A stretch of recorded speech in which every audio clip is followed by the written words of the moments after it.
Hello, I'm Tracy Grimshaw. Welcome to A Current Affair. We've reported many times on drug-fuelled violence in public housing and the tenants who live in fear of it. Well, it appears something is finally being done. Police and authorities will combine to ban people charged with supplying drugs from all taxpayer-funded accommodation. If you're convicted of drug supply, you will be evicted.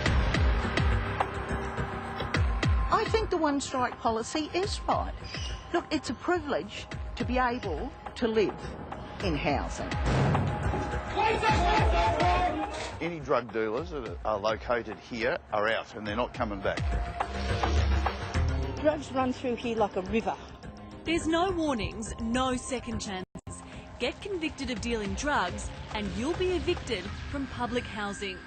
How does it work? They get charged. Do we wait until after they're convicted in court? What's the process? For the one strike policy to apply, they need to be convicted of supplying drugs, and then they can go to the tribunal and get an order to have them removed.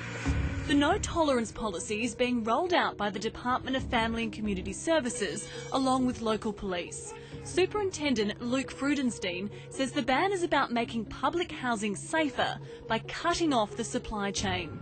I don't care. I really have no sympathy. They roll the dice. It's a conscious decision. It's not that they're addicts. These people run a business and they run it very, very well. A lot of them have different phones, they change phones. It's quite a sophisticated enterprise they're running. Already in Waterloo and Redfern, 53 people have had their housing leases torn up. This no tolerance policy only applies to drug dealers, not addicts or users. Authorities say they don't want to target people that have a problem, only those who make a conscious decision and make a profit from selling drugs. The addicts need resources and they need help, but they do not need the drug dealers supplying them with drugs. Ron Hoenig, member for Heffron, has been campaigning for change for 3 years and makes no apology for the hardline approach. You throw them out, where do they go? Well, hopefully if they're drug dealers, they go to jail. But when they come out of jail, they don't come back to Waterloo. The Redfern Local Area Command is #1 in the state for charges of heroin supply. It's #3 in the state for charges of methamphetamine ice supply. And it seems local residents agree. Everyone we spoke to today backed the plan, believing it would make their streets safer. Well, I think it'd be good because they're selling to young kids around here and they're just making the area worse. Very good. For me, very good. Good idea? Yes, of course, good idea.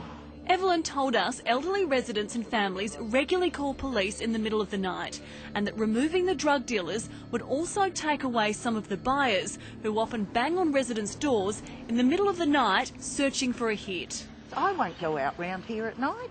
I mean, I'm almost 77 and I'll come out during the day, but no way. Once I'm in, that's it. I won't walk round here at night.